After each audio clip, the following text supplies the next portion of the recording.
So here we are. It's at a parking site along the Pennypack, actually part of Larmer Park, but we're gonna head down an older trail here. I'm gonna reverse the camera. Late August. I can tell you right now that it is dead.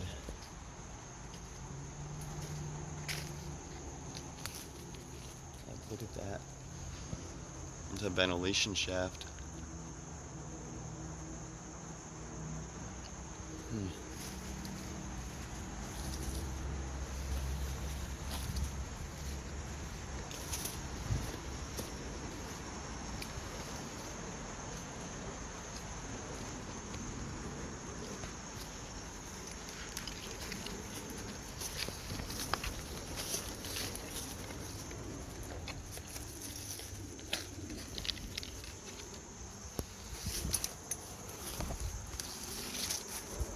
I broke my rig up before I got down here.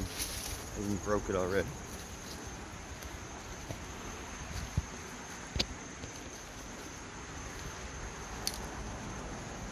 You gotta be very careful along here. The cliff gets higher and higher before you can actually get down to the main quarry site, which is down here. It's a very good fishing spot.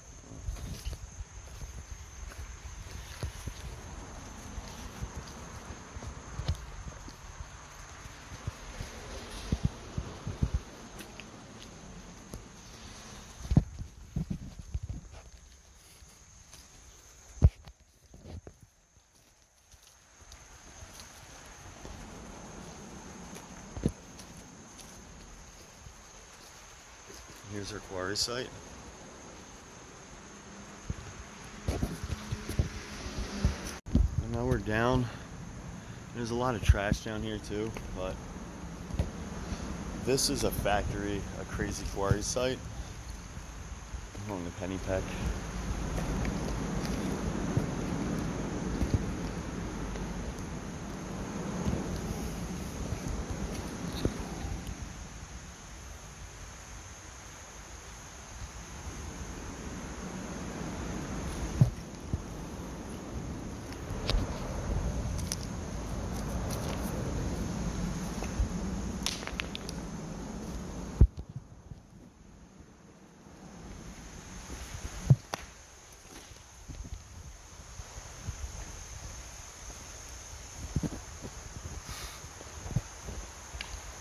There's definitely some fuckers down here tagging everything up.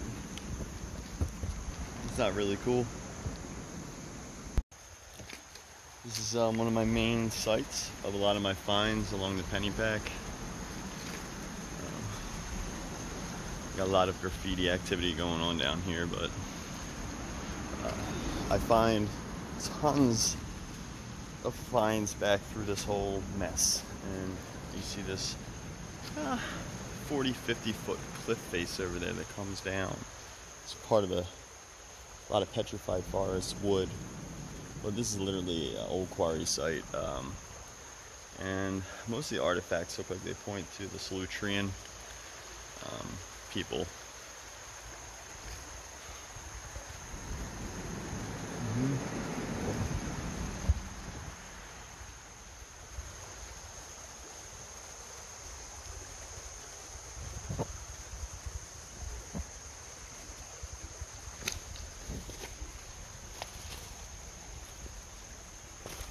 There's literally artifacts everywhere.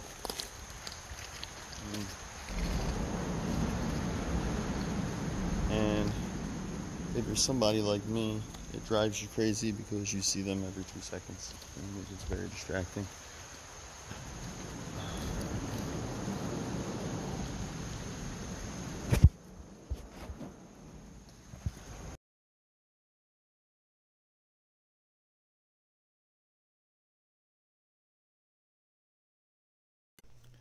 Hello, all you happy lost souls. I want to thank everybody for subscribing. They're way up. Blows my mind how many other people out there find the stuff that everyone else, all my friends at least, find extremely boring. So I put these videos up to reach an audience that kind of shares the same interest in the stuff that I like. And I love going out fishing, hiking, always been that kind of person, outdoorsy person. And I got into archaeology and really anthropology very seriously in college. I graduated with a psychology degree, but I also had a Lorette in anthropological and archaeological studies. It was really my true passion, but didn't see a lot of angles to pursue a career. And I kind of paid my own way through college and didn't have a lot of help financially, so I had to start making money sooner than later. And I kind of put it on the shelf, but it was always an amateur venture for me. And I started really noticing the amount of artifacts at some of these sites, especially along the Pennypack. And the reason being is, like, the materials are all there. There's these high-grade quartz and these high-grade agates and these beautiful garnets and all kinds of quartzites and granites and magnetites, and it's just on a fault line, and there's just crazy amounts of material. And I'll call these, and we're talking about Pennsylvania. The big headline here is Solutreans in PA, right? And before you scoff or laugh at it, well, that's exactly what I'm talking about. Because it's not my collection that proves this. There are finds at a site, some of the oldest finds in the country, by the way. Top 10 on this continent in the last 50 years, these finds and what they mean. Because they rewrite the history. We were all taught that first people migrated across the Beringian Passage, and these people brought about the Clovis culture, and that is what swept all the way across, and these were the first Homo sapien groups that we would refer to as us, pretty much genetically. And they were first, and that's the end of the story. And don't dig any deeper. Don't go beyond that 13.5 mark, that 14,000 year mark. Can't go any further because this is the oldest.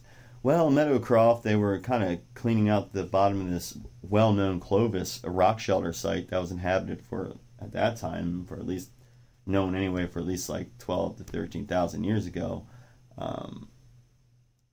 But then there were, there was these groundhog burrows or something. I don't know the whole exact story. This is all from memory right now. So essentially they went about 11 feet under this and started finding these artifacts that predated Clovis. Now, they were different in a lot of respects. They were bifacially flaked on both sides, but all the way across from edge to edge. Extremely sleek, thin profiles. Advanced tools. And then there's this super triangular with an even keeled base. They also made a lot of these tools that like broadheads or three-dimensional triangle shapes that were flat on the one side. These could have been intricate scrapers or pokers, or they could have been broadheads. And mind you, at a lot of these quarry sites, and I'm not exaggerating here, there are so many artifacts everywhere that you could take 100 with you every day for the rest of your life, and there'd still be a bunch there. And I'm just going to call these quarry sites. And these quarry sites, what we mainly find in troves, which is like 80% of the collection, are a lot of preforms. And the mystery of these people that I called the sacred geometry people, or the people of the triangle, it was the Solutreans, or what we call the Solutreans. Now, this is a broad scale term for a group of people, and I don't even want to use the word Europe. We'll just say from the eastern side, because I don't want to attach any kind of notions for any crazy people that love to pull these ideas and create some kind of xenophobic view or use it to say that they were first or make claims like that. We're talking about thousands of years ago, before any of that stuff even had a name that we know. They called it something, obviously. But keep in mind, it's 22,000 years ago that the ice sheets came all the way down to what is currently northern Pennsylvania. And we know this because there's enormous boulder fields that, you know, mark where those glaciers stopped, because it's all the stuff they drug and as they receded was left behind. So logically, if these people from the Solutreans, from what is now Spain, France, Germany, Italy, from that area, came, and they were mainly seal hunters, and they followed this ice sheet, they wouldn't need much of a watercraft to get over here. It would be a lot of walking or towing. They would have a dugout or possibly even a round type boat, a kafru, I think the Egyptian term is for it, the kafru, I forget the exact, a round boat, a round vessel of ancient times. And oddly enough, the Algonquin, you know, creation myth that they arrived here on a floating on the back of a turtle. Well, a round boat is kind of like that, but they possibly just towed all the stuff they needed behind them and walked, you know, coasted along this pack ice until they found where the seals were going, which was this whole other great big continent, and then they dropped in through that northern ice sheet, through different passages, and dropped into different areas of Pennsylvania and all across the East Coast. We find Solutrean artifacts in Maryland and Virginia, which, you know, when a Smithsonian professor saw this, he really pushed and created this Solutrean hypothesis, which basically says the Solutrean people were older than the Clovis people, and that their technology somehow influenced the Clovis people's technology. I'm not prepared to say that, because there's this odd thing that happens. The Solutreans were older than the Clovis culture, but their stuff was more advanced. That shouldn't be, that's not the logical idea. Now, the Solutreans chose these beautiful cuts of stone, and their tools were status symbols.